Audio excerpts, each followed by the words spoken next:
Dalam sidang umum ke-80 Perserikatan Bangsa-Bangsa, Presiden Amerika Serikat Donald Trump mengklaim dirinya menghentikan 7 perang di seluruh dunia dalam waktu 7 bulan. Selain mengatakan tidak ada pemimpin dunia yang seperti dirinya, Trump juga menyindir PBB tidak mengambil peran dalam penghentian perang. Period of just 7 months, I have ended 7 unendable wars. They said they were unendable. You're never going to get them solved. Some were going for 31 years, 2 of them, 31, think of it, 31 years. One was 36 years, one was 28 years. I ended 7 wars, and in all cases they were raging with countless thousands of people being killed.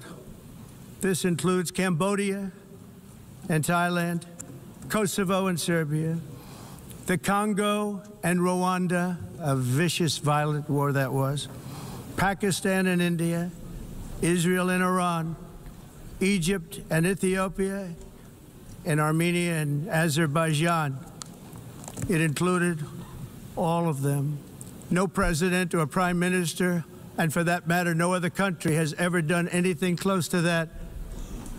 And I did it in just 7 months. It's never happened before. There's never been anything like that. I'm very honored to have done it. It's too bad that I had to do these things instead of the United Nations doing them. And sadly, in all cases, the United Nations did not even try to help in any of them. I ended 7 wars, dealt with the leaders of each and every one of these countries, and never even received a phone call from the United Nations offering to help in finalizing. Pemirsa, Presiden Prabowo Subianto menyuarakan perdamaian dunia dalam pidatonya di sidang umum PBB. Ya, Prabowo juga menegaskan Indonesia berkomitmen mendukung penyelesaian damai konflik Palestina-Israel melalui solusi 2 negara. It is indeed a great honor for me to stand in this August General Assembly Hall among leaders and representatives who represent almost all of humanity. We differ in race, religion, and nationality, yet we gather together today as one human family. We are here first and foremost as fellow human beings, each created equal, endowed with unalienable rights to life, liberty, and the pursuit of happiness. The words of the United Nations Declaration of Independence have inspired democratic movements across continents, including the French Revolution, the Russian Revolution, the Mexican Revolution, the Chinese Revolution, and Indonesia's own struggle and journey to freedom. All men are created equal was the creed that opened the way to unprecedented global prosperity and dignity. Human folly, fueled by fear, racism, hatred, oppression, and apartheid, threatens our future. Under colonial domination, oppression, and slavery, we Indonesians know what it means to be denied justice and what it means to live in apartheid, to live in poverty, and to be denied equal opportunity. Decisions are made here based on human solidarity by the Security Council, and this assembly gave Indonesia independence, international legitimacy. Our world today is driven by conflict, injustice, and deepening uncertainty. Every day we witness suffering, genocide, and blatant disregard for international law and human decency. We cannot give up. We cannot surrender our hopes or our ideals. We must draw closer, not drift apart. Together we must strive to achieve our hopes, our dreams. We remain committed to internationalism, to multilateralism, and to every effort that strengthens this great institution. We must never be silent while Palestinians are denied that same justice and legitimacy in this very hall. We must stand for all, the strong and the weak. Might cannot be right. Right must be right. Indonesia today is one of the largest contributors to United Peacekeeping Forces. We believe in the United Nations. We will continue to serve where peace needs guardians. Indonesia is prepared to deploy 20,000 or even more of our sons and daughters to help secure peace in Gaza, in Ukraine, in Sudan, in Libya, everywhere when the peace needs to be enforced, peace needs to be guarded, we are ready. We will take our share of the burden, not only with our sons and daughters, we are also willing to contribute financially to support the great mission to achieve peace. Without the International Civil Aviation Organization, will we be here today? Will we sit in this great hall?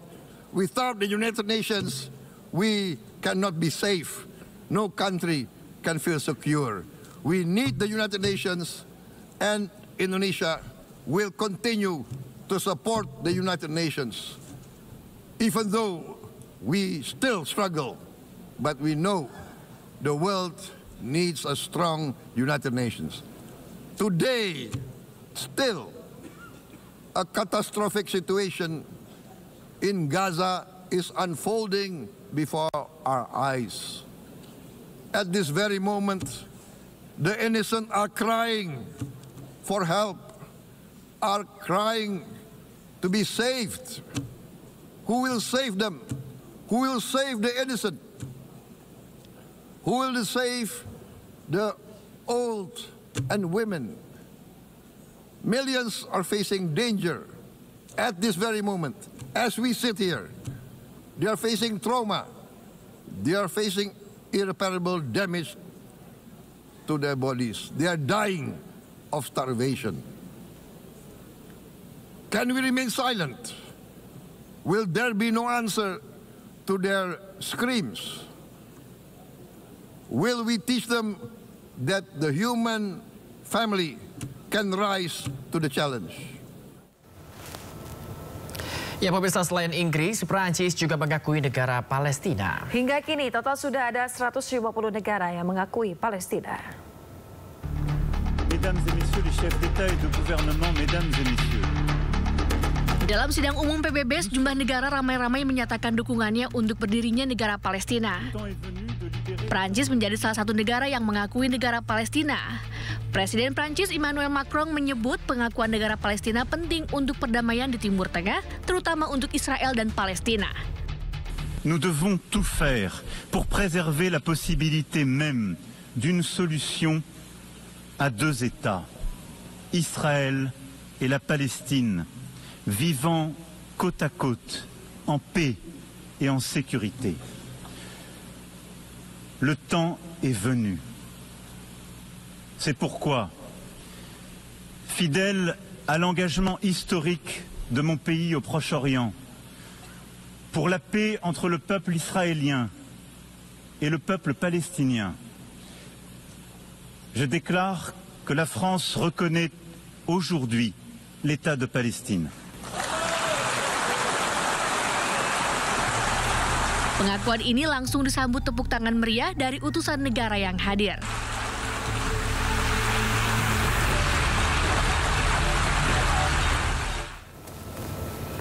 Pemirsa, pemerintah Singapura menegaskan kembali dukungannya pada solusi dua negara untuk konflik Israel-Palestina. Namun, Singapura belum mengambil langkah pengakuan resmi terhadap negara Palestina.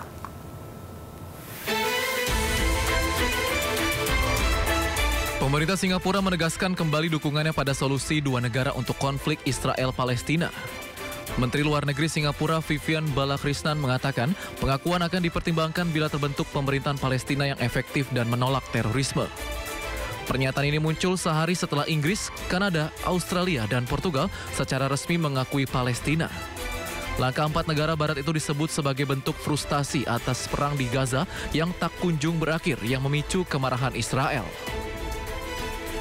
Selain itu, Balakrishnan juga menambahkan Singapura menolak aneksasi sepihak wilayah pendudukan Palestina karena bertentangan dengan hukum internasional.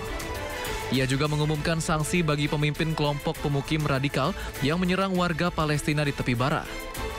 Menurutnya, pembangunan permukiman Israel di wilayah pendudukan bersifat ilegal, sementara operasi militer Israel di Gaza telah memperburuk penderitaan warga sipil dengan korban tewas lebih dari 60.000 jiwa. Adapun Singapura meningkatkan bantuan kemanusiaan dengan nilai total lebih dari 24 juta Singapura dolar, termasuk untuk rumah sakit di Mesir, tim medis, serta dukungan bagi korban amputasi melalui program prostetik. Perdana Menteri Lawrence Wong juga menegaskan pentingnya solusi dua negara sebagai jalan menuju perdamaian abadi. Ia menghimbau rakyat Singapura untuk tetap bersatu dan tidak membiarkan konflik di Gaza memecah belah masyarakat di dalam negeri.